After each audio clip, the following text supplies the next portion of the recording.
Assalamualaikum warahmatullahi wabarakatuh. Kami dari kelompok 4 yang beranggotakan saya sendiri Nadia Putri Aulia sebagai moderator dan pemapar materi, anggota lain Novia Firdina, Muhammad Firman, dan Muhammad Irfan, bersama dosen pengampu Ibu Mustika SEMM. Pada kesempatan kali ini, kami akan mempresentasikan mengenai perencanaan kapasitas. Pengertian perencanaan kapasitas. Menurut Freddy Rangkuti 2005, perencanaan kapasitas ialah langkah pertama sebuah organisasi memutuskan untuk memproduksi lebih banyak atau ingin membuat sebuah produk baru. Jika ingin meningkatkan jumlah produksi yang sudah ada, organisasi perlu mengevaluasi kapasitas yang ada sebelumnya. Perusahaan berusaha untuk memanfaatkan faktor-faktor produksinya agar dapat menghasilkan tingkat output yang optimum dengan tetap mempertimbangkan kapasitas masing-masing jenis dan ukuran produk. Definisi kapasitas produksi ialah jumlah dan jenis output maksimum yang dapat diproduksi dalam satuan waktu tertentu.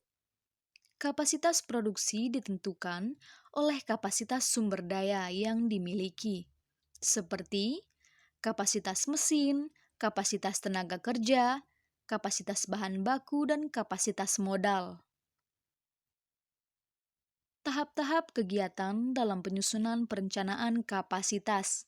Yang pertama, mengevaluasi kapasitas yang ada. Kedua, memprediksi kebutuhan kapasitas yang akan datang. 3.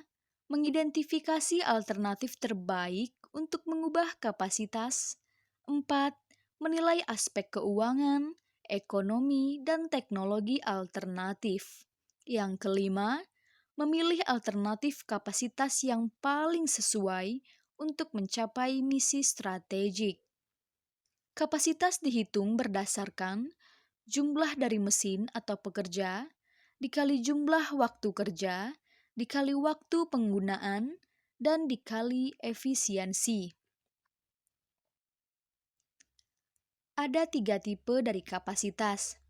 Potential capacity dibentuk untuk membantu pimpinan dalam mengambil keputusan. Ini merupakan inti dari keputusan jangka panjang yang tidak akan terpengaruh oleh manajemen produksi per hari. Immediate capacity jumlah kapasitas produksi yang dibentuk menjadi tersedia dalam jangka waktu yang singkat. Ini merupakan kapasitas maksimum dari kapasitas potensial, biasanya digunakan secara produktif. Effective capacity tidak seluruh kapasitas produksi dapat digunakan ataupun terbuang. Ini merupakan hal penting bagi manajer produksi untuk mencapai kapasitas secara efektif. Tujuan perencanaan kapasitas adalah mencapai tingkat utilitas tinggi dan tingkat pengembalian investasi yang tinggi, di mana penetapan ukuran fasilitas sangatlah menentukan. Perencanaan kebutuhan perlu dilakukan untuk menyesuaikan tingkat kebutuhan kapasitas dalam menanggapi naik turunnya permintaan pasar. Sehingga perlu adanya forecast penjualan untuk menyusun schedule produksi induk atau master production schedule dan untuk memprediksi permintaan kapasitas di waktu yang akan datang dibandingkan dengan kapasitas yang tersedia. Perencanaan kapasitas dapat dilihat dalam 3 horizon waktu. Yang pertama, kapasitas jangka pendek, kurang dari 3 bulan. Berkaitan pada proses penjadwalan harian atau mingguan.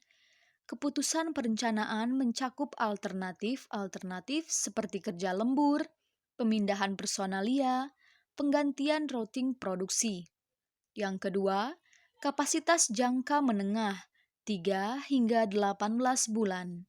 Kapasitas juga bervariasi karena alternatif-alternatif seperti penarikan tenaga kerja, pemutusan kerja, peralatan-peralatan bukan utama. Yang ketiga, kapasitas jangka panjang lebih dari 1 tahun, di mana sumber daya produktif memakan waktu lama untuk memperoleh atau menyelesaikan, seperti bangunan, peralatan, atau fasilitas. Di sini ada 5 cara meningkatkan kapasitas jangka pendek. Yang pertama, meningkatkan jumlah sumber daya. Yang kedua, memperbaiki penggunaan sumber daya. Yang ketiga, perlu memodifikasi produk. Yang keempat, memperbaiki permintaan. Dan yang kelima, tidak memenuhi permintaan sama sekali. Kemudian, ada 2 strategi dalam menempuh kapasitas jangka panjang. Yang pertama, strategi melihat dan menunggu atau wait and see strategy. Yang kedua, strategi ekspansionis. Lanjut, kapasitas tenaga kerja dan kerja lembur. Bagi perusahaan, tidak ekonomik untuk menambah dan mengurangi tenaga kerja dengan naik turunnya penjualan. Ini bukan berarti bahwa jumlah karyawan adalah sumber daya kapasitas yang tetap, tetapi penyesuaian-penyesuaian besar atau substansial dapat dibuat tanpa harus menarik lebih banyak orang dan kemudian memutuskan hubungan kerja dengan mereka. Penggunaan kerja lembur, subkontrak dari luar, atau penimbunan persediaan merupakan keputusan-keputusan manajerial dan tergantung pada biaya-biaya relatif masing-masing alternatif. Ada pula faktor-faktor yang harus diperhatikan. Kapasitas bahan baku. Jumlah bahan baku yang mampu disediakan dalam waktu tertentu. Kapasitas jam kerja mesin. Jam kerja normal mesin yang mampu disediakan untuk melaksanakan kegiatan produksi. Kapasitas jam tenaga kerja. Jumlah jam tenaga kerja normal yang mampu disediakan yang dipengaruhi oleh jumlah tenaga kerja dan jam kerja yang berlaku. Modal kerja. Kemampuan penyediaan dana untuk melaksanakan proses produksi. Metode perencanaan kapasitas produksi. Yang pertama, metode break-even point. Yang kedua, metode linear programming. Yang terdiri atas metode grafik, model dengan 2 variabel keputusan.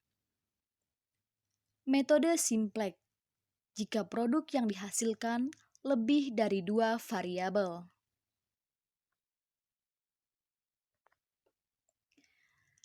Terima kasih. Mungkin inilah presentasi mengenai materi yang kami bawakan. Dengan segala kekurangan, mohon maaf. Wassalamualaikum warahmatullahi wabarakatuh. Selamat berdiskusi.